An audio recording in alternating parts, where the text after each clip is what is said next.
Bismillahirrahmanirrahim. Assalamualaikum warahmatullahi wabarakatuh. Kita lanjutkan bahasan rangkaian uji one way ANOVA dan juga uji lanjut. Pada video sebelumnya sudah dijelaskan mengenai bagaimana menginterpretasikan hasil output dari uji lanjut, ya. Yaitu kemarin ada contohnya yaitu Tuki, Duncan, dan juga di sini ada LSD. Nah, untuk video kali ini tujuannya adalah untuk memberikan gambaran kepada rekan-rekan bagaimana cara menyajikan hasil dari one way ANOVA dan uji lanjutnya dalam bentuk tabel dan grafik, sehingga tabel dan grafik itulah nanti yang disajikan dalam penelitian, baik itu mungkin ke data deskripsi, di hasil dan pembahasan skripsi, dan juga mungkin di jurnal ataupun di artikel ilmiah lainnya, gitu ya. Jadi kita tidak menampilkan secara kasar hasil output dari ANOVA dan uji lanjut seperti ini langsung kita kopikan, tetapi harus kita sajikan untuk lebih informatif gitu. Nah, tujuan dari video ini adalah membantu untuk bisa menyajikannya menjadi lebih informatif. Baik, kita kembali ke sini ya. Yang kita langsung fokuskan adalah ke ini, ke subsetnya, output dari uji lanjut langsung ke subset. Di sini ada Tuki dan juga ada Duncan. Nah, tujuannya adalah kita akan membuat grafik dan juga membuat tabel dari subset ini, dari hasil output subset ini. Sebelumnya kita kembali lagi ke data awal hasil pengamatannya. Ini adalah data awal yang kita analisis tadi. Nah, di sini kita masih ya seperti awal, kita pindahkan ke sini, kedua ya, ke sheet 2 di sini. Sini saya sudah pindahkan sih. Sebenarnya ini sama dengan yang tadi, yang ini. Ini sama persis dengan yang ini ya. Nah, langkah pertama adalah kita harus mengikuti pola subsetnya. Jadi gini, pola subsetnya itu adalah dimulai dari yang terkecil ke yang terbesar kan sebenarnya di sini. Jadi untuk subset yang paling kanan itu adalah menunjukkan rataan yang terbesar dan yang kiri itu adalah rataan yang terkecil. Nah, kita harus mengikuti polanya. Jadi kita bacanya lebih enak dari kanan. Dari kanan itu adalah rata-rata yang terbesar. Maka di sini di bagian rata-rata di sini kita harus sort ya. Kita harus sort. Kita pilih dari largest to smallest, gitu kan? Dari largest to smallest. Kita expand. Nah, di sini sudah urut sekarang. Jadi dari nilai rata-rata tertinggi ke rata-rata terendah. Kita coba lihat, kita cross check ke sini. Nilai rata-rata tertinggi itu adalah Dolmix dengan 2678. Dan terendah itu adalah kontrol dengan 1316. Lihat ya ini, jadi yang tertinggi Dolmix dan yang terkecil adalah kontrol. Sama ya di sini ya. Urutan ini sudah sama. Selanjutnya adalah kita copy ini, urutan ini yang sudah di sort tadi berdasarkan rata. Kita copy lalu ke bawahin sini. Nah, ini sudah ya, saya kopikan jadi 2. Di sini ada tulisan untuk output HSD, ini untuk output Duncan gitu. Nah, di sini langsung nanti kita buat. Tapi teman-teman sebelum nanti dianalisis ANOVA maupun dianalisis ke uji lanjut, tentukan dulu ya rata-ratanya dengan deviasinya. Jadi kalau rata-rata itu ini ya rumusnya average dari sini ke sini gitu. Dari ulangannya berapa? Contoh di sini ya kalau ini mah nggak masalah, yang agak masalah mungkin di standar deviasinya itu yang masih agak asing. Ini ya, jadi caranya adalah seperti ini. Terus langsung ke bawah, drag ke bawah, terus yang ini standar deviasi itu rumusnya kalau di Excel adalah sama dengan STDEV dalam kurung sama ya, di drag dari yang data ulangan pertama sampai ke 4, kurung tutup, baru enter. Nah, ini ke bawah. Nah, itu ya. Jadi sebelum diuji nanti tentukan rata-rata dulu sama deviasi karena ini nanti akan kita gunakan dalam penyajian datanya. Kita balik ke yang kedua. Nah, sudah seperti ini, yang akan kita lakukan adalah melakukan simbol ya, memberikan simbol dari hasil output ANOVA. Dari hasil output uji lanjut gitu. Caranya adalah seperti ini. Kita turunkan dulu biar kelihatan. Nah, di sini kita lihat ya bahwa berdasarkan Tuki, ini HSD itu kan Tuki, dia terbentuk 3 subset, 1, 2, 3, gitu kan. Dan kemarin sudah diajarkan bagaimana cara membacanya. Yang kita lakukan adalah melakukan pelabelan. Jadi ini kalau kita copy bisa ke Excel. Jadi output ini klik kanan, ya di sini ada copy. Lalu kita buka Excel.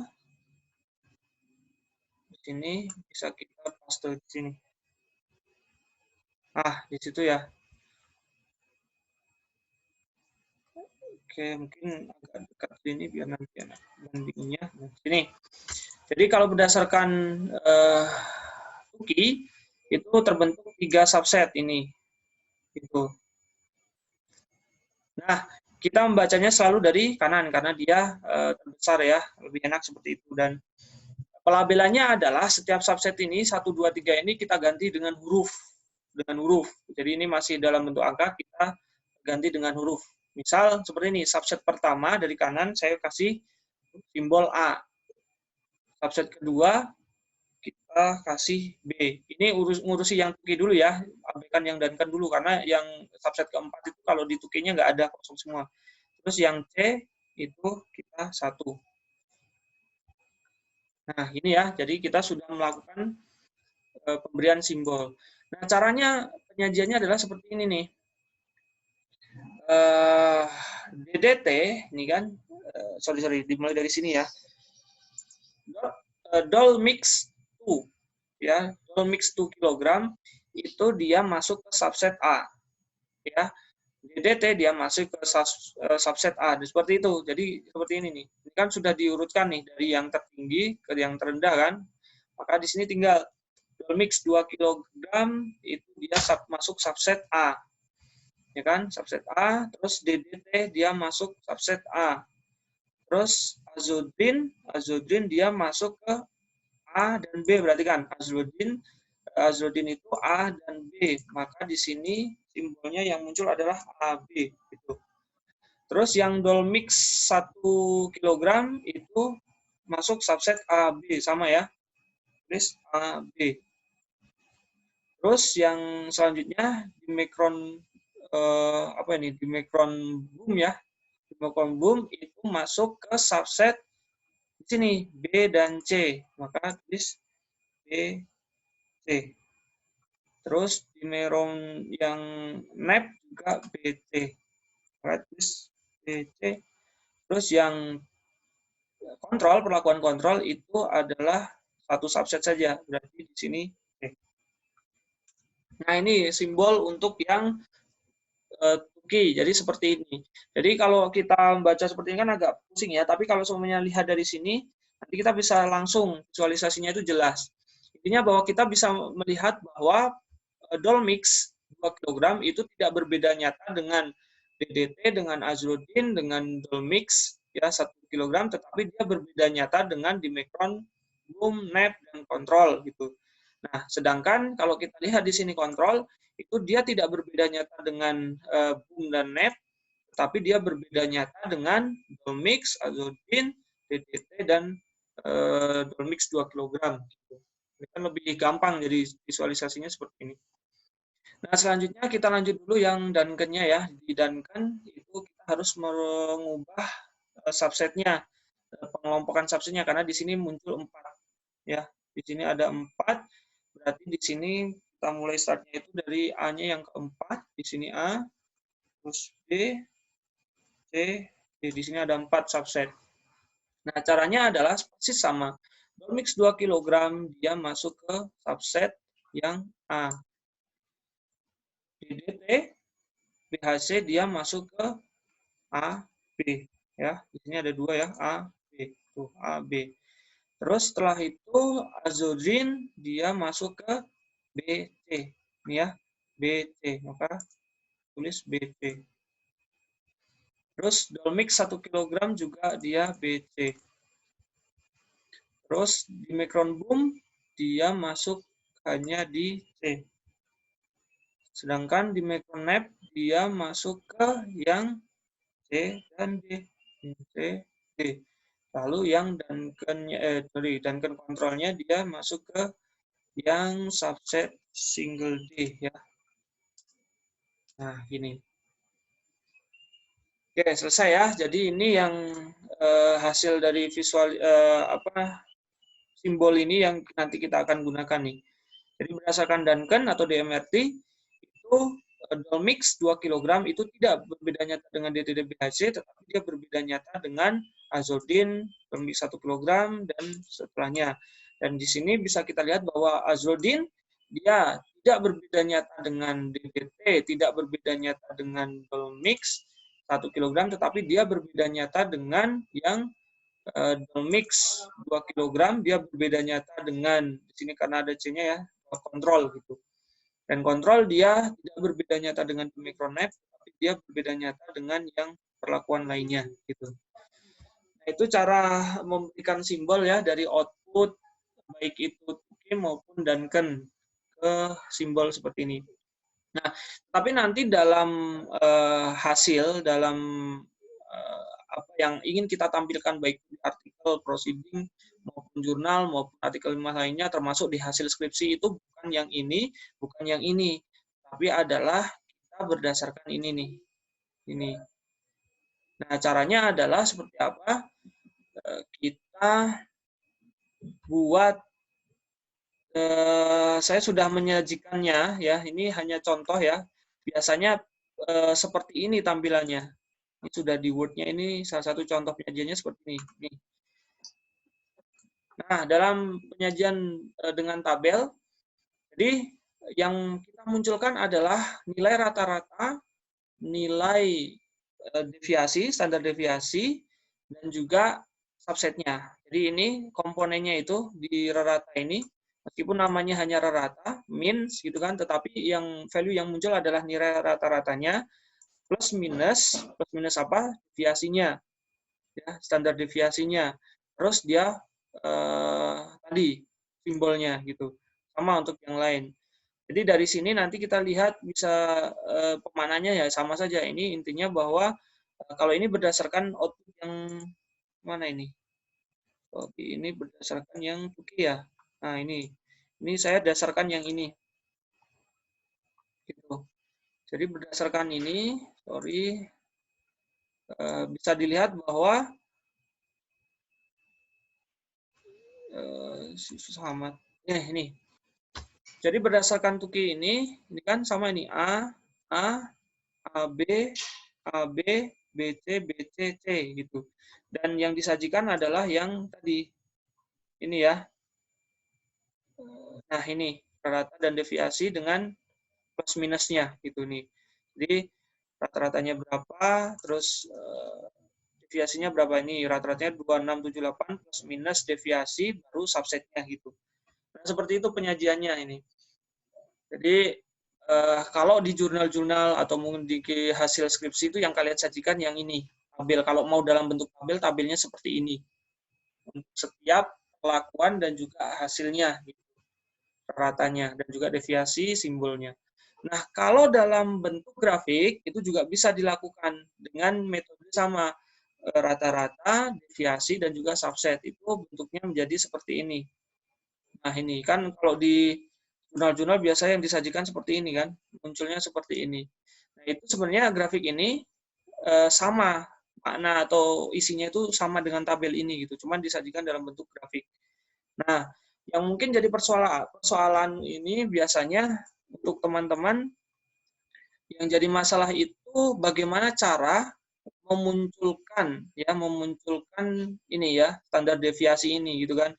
Kalau seumpamanya saya yakin lah kalau membuat grafiknya ini semuanya sudah bisa, tinggal insert graph di bagian Excel ya di sini, lalu nanti tinggal tentukan saja graph-nya gitu, yang mau apa, mau yang seperti ini histogram itu atau bar graph seperti ini dan lain sebagainya, nanti bisa dipilih di sana. Baik, ini intinya seperti ini ya. Tapi yang ingin saya mungkin lebih ajarkan adalah bagaimana menampilkan error bar. Karena kalau seumpamanya subset ini kan cuma berdasarkan ini aja. Ini kan A, AB gitu kan. BC, BC, BC, C gitu. Dan Makanya sebelum kita masukkan ke tabel maupun ke grafik itu dibuat sort dulu dari largest to smallest. Itu tujuannya untuk apa? Untuk ini merapihkan ini biar datanya itu rapih gitu. Data rata-rata itu rapih dari besar ke kecil gitu. Jadi nanti enak kita untuk komparasinya secara visual itu enak gitu. Baik, bagaimana cara membuat tabel yang seperti ini? Caranya seperti ini. Ini kan tadi sudah kita sort ya, jadi yang kita gunakan itu adalah yang kolom perlakuan ini sebagai variabelnya ya, sebagai X-nya, sumbu X-nya, dan rata-rata ini sebagai sumbu Y-nya. Jadi ini treatment-nya, terus yang ini reratanya atau nilai atau value rata dari setiap perlakuan. Caranya ya tinggal insert, di sini saya pilih yang ini aja ya, sama persis kayak yang tadi ini. Nah, jadinya kan seperti ini. Nah, setelah seperti ini, yang kita lakukan adalah pertama memunculkan tadi yang disebut sebagai standar deviasi dengan di grafik seperti yang ada di contoh ini ya. Ini standar deviasi ini. Jadi plus minusnya tadi loh. Nah, itu yang kita munculkan. Caranya adalah kita cari di layout. Klik di layout. Nah, di bagian mana ya? Nah, di sini, di bagian error bars. Ya. Di bagian error bars, kalian klik. Terus pilih yang error bars with standard error. Yang kedua ya, error bars with standard error. Kalian klik di sini. Nah, itu kan sudah muncul nih. Nah, tetapi ini belum selesai. Kalau seumpamanya seperti ini doang, nih saya hapus ya. Kalau seumpamanya seperti ini doang masih salah. Kenapa? Coba lihat, masa standar deviasinya sama sih setiap treatment gitu kan. Padahal di sini standar deviasinya kan beda gitu. Harusnya ada yang lebih panjang, ada yang lebih pendek gitu. Nah, ini yang harus diperhatikan. Ini belum selesai. Cara untuk menyelesaikannya agar dia sesuai dengan deviasi yang ada di sini adalah caranya klik di gambarnya, di grafnya, terus di klik kanan, terus di format chart area ini, ya, terus di bagian, di sini nih, bentar, more error bar option ya. Pertama gini, error bars, terus more error bar. Tadi kan sudah dipilih ini ya, hasilnya adalah ini. Terus error bars, terus more error bars option. Nah, di sini kita bisa pilih. Pertama, apakah hanya minus saja? Kalau minus saja nanti cuma yang bawah. Jadi minus standar deviasi bawah. Kalau mau plus, plus saja. Nah, tergantung kebutuhan saja. Enaknya mau ditampilkan keduanya. Kalau mau keduanya ini buat, jadi dua-duanya ditampilkan nih. Nah, seperti itu. Ini tujuannya untuk ini dan ini stylenya. Apakah mau cap atau no cap? Kalau capnya itu ada garisnya di bagian tepi gitu. Kalau enggak ya cuman ini aja, cuman lurus seperti ini. Nah, saya lebih senang yang cap ini ya. Nah, seperti ini. Baru setelah kita tentukan mau seperti apa direction-nya, baru ke bagian di sini, custom. Nah, kita geser sini ya. Di bagian custom di sini, pilih custom, habis itu ke specify value ya. Di specify value kita klik. Nah, ini muncul nih. Nah, inilah pentingnya yang harus diperhatikan di sini nih. Di bagian sini ada positive value sama negative value. Nah, positive value sama negative value itu kita isikan standar deviasinya gitu. Nah, kalau seumpamanya tadi milih cuman satu di plus ya nanti cuman ini saja yang diisi. Kalau seumpamanya tadi milih yang minus, cuman di sini yang diisi. Kalau seumpamanya keduanya, ya ini keduanya harus kita isi. Nah, kebetulan saya tadi milih keduanya kan. Maka di sini saya pilih ini ya, standar deviasinya kan ini. Tinggal di drag seperti ini. Udah, kita klik. Terus saya juga tadi karena memilih buds, berarti dua ya buds-nya, berarti yang negatif juga kita isikan dengan value yang sama. Ini. Ya kan, karena tadi kan katanya kalau standar deviasi itu kan plus minus standar deviasi kan, berarti maknanya plus standar deviasi itu dan minus standar deviasi itu gitu. Batas ketelitiannya di situ. Lalu setelah itu kita baru oke. Nah, setelah itu ini kita close. Nah, ini sudah selesai nih. Jadi kita sudah mengcombine standar deviasi ini dengan nilai rata yang ada di grafik bar ini. Yang ini ya, ini adalah value untuk ratanya, sedangkan yang ini value untuk yang deviasinya gitu. Nah, seperti ini tinggal nanti kalian otak-atik nih mau yang seperti apa grafiknya atau mungkin warnanya seperti apa. Kalau di jurnal itu bisa berwarna, kalau dia yang hitam putih saja tinggal seperti ini ya. Nih, kan ini jadi persis sama yang tadi. Seperti ini, baru setelah itu yang ini tinggal di nanti ya kalau seumpamanya mau ditampilkan di sama x-axisnya, misal sorry. Jadi kalau seumpamanya hati-hati ya, ternyata kalau seumpamanya mengubah ini nanti otomatis dia akan hilang sendiri nih error bar-nya gitu. Jadi sebelum kalian menentukan error bar-nya, akan lebih baik kalian tentukan dulu ya ininya bentuk dari apa yang mau disajikan di sini gitu. Kalau ini kebetulan tadi saya tidak memilih untuk X-nya apa, Y-nya apa gitu. Harusnya minimal di sini lah, di bagian Y ini harus ada Y-axis-nya, nanti bisa ditambahkan di sini juga kan. Jadi nanti Y-axis-nya itu adalah apa rata-rata berat gabah gitu. Di sini ya, di sini rata-rata berat gabah dan X-nya itu tidak perlu karena di sini sudah jelas ini adalah perlakuannya gitu. Baru ini kita kopikan ke Word.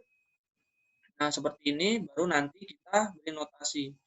Jadi pemberian notasi ini terserah lah, bisa menggunakan kalian bisa save grafiknya ini dengan menggunakan software untuk gambar, bisa langsung ke Word-nya seperti ini. Tapi resikonya kalau di Word seperti ini ya ini nggak bisa rapih itu. Jadi ini biasanya orang-orang grafis lebih pintar gimana menggunakan software pengolah gambar mungkin lebih enak ya seperti ini. Nah ini pemberian B, C, C, A ini hanya berdasarkan subset. Kebetulan ini keduanya baik yang tabel maupun yang grafik ini saya berdasarkan output dari Tuki. Berdasarkan yang ini ya. Gitu. Jadi ini tinggal A di sini ya, mix 2 kg di sini kasih A. Terus DDTBHC di sini kasih A. Terus AB, AB, BC, BCC gitu. Outputnya menjadi seperti ini. Nah, baru setelah seperti ini, nanti di deskripsi ataupun di artikel yang lain dibahas di bawahnya. Diceritakan, oh ternyata terdapat perbedaan nyata di antara kontrol dengan perlakuan ini kan. Maknanya apa? Kalau bisa sekalian belajar untuk interpretasinya ya, hasil visualisasi dari sini, itu bahwa yang paling buruk itu ya yang tidak dikasih insektisida. Kenapa? Karena perlakuan kontrol ini tidak diberikan insektisida, dia paling berbeda ya dengan yang diberikan insektisida gitu. Meskipun di sini bisa diartikan bahwa di Micron Boom sama di Micron Map itu tidak secara efektif sebenarnya, tidak terlalu efektif dalam pengendalian hama. Kenapa? Karena tidak berbeda nyata dengan kontrol. Tetapi kontrol berbeda nyata dengan Dolmix 1 kg, Azodin, DDTBHC, dan juga Dolmix 2 gitu. Maknanya bisa jadi pupukan itu lebih efektif menggunakan 4 dari varian ini, 4 dari varian insektisidanya. Kenapa? Yang disajikan grafiknya ini kan adalah berat gabah. Maknanya semakin berat gabah maka semakin bagus kan. Insektisida itu semakin optimal dalam membunuh serangga gitu karena produksi gabahnya semakin tinggi gitu. Nah, lalu pertanyaan yang muncul adalah di antara 4 ini mana yang kiranya bisa lebih efektif dalam membunuh serangga hama ya dan menghasilkan sehingga hasil dari gabahnya itu lebih optimal, itu bisa dipilih yang DDT maupun Dolmix gitu.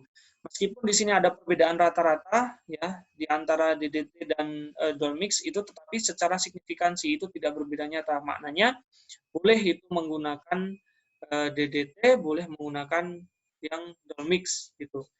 Dan juga kalau sebenarnya dilihat dari sini bahkan yang Dolmix, DDT dan Azodin sama Dolmix 1 kg itu kan tidak berbeda nyata. Maknanya apa? Ya, kalau berdasarkan notasi ini, hasil uji lanjut ini, maka keempat pupuk ini dia efektif dalam membunuh serangga sehingga produksi gabahnya menjadi lebih optimal gitu. Maka kesimpulan yang bisa diambil adalah dibandingkan ya tidak diberikan insektisida, maka lebih baik diberikan insektisida. Lalu insektisida mana yang paling bagus? Bisa menggunakan 4 insektisida ini ya. Kalau berdasarkan kesimpulannya adalah seperti itu. 4 insektisida ini bisa digunakan. Kenapa? Karena secara signifikansi mereka tidak berbeda keempatnya, tetapi mereka berbeda dengan kontrol dan juga berbeda dengan ini ya, berbeda dengan kontrol terutama. Tapi dia tidak, yang dua ini dia tidak berbeda nyata dengan yang ini gitu. Nah, kalau seumpamanya lebih optimal, maka daripada bimbang ya, karena di sini masih ada tidak beda nyata di antara Dimecron dan juga Azodin dan juga Dolmix, maka kalau lebih meyakinkan lagi sebenarnya yang akan dipilih adalah yang DDT BHC ataupun yang Dolmix karena mereka berbeda dengan yang ini Dimecron Boom sama dengan Dimecron Nap dan juga Control. Itu hasil dari outputnya dan bagaimana tadi cara penyajiannya baik itu dengan tabel maupun grafik. Nah, semoga ini bisa memberikan gambaran penyajian analisis dan penyajian data ketika nanti rekan-rekan memiliki data dengan beberapa kelompok data dan dengan satu variabel bebas. Itu kalau memenuhi asumsi parametrik bisa dilakukan dengan uji one way ANOVA, dan apabila terjadi perbedaan signifikansinya itu kurang dari 0,05, artinya ada perbedaan nyata, bisa dilakukan dengan uji lanjut. Ya, uji lanjutnya bisa dipilih berdasarkan acuan dan juga nanti dilihat berdasarkan pola hasil dari uji lanjut tersebut. Seperti itu yang bisa disampaikan untuk video ini. Terima kasih. Ada kurang lebihnya mohon maaf. Akhirul kalam. Wassalamualaikum warahmatullahi wabarakatuh.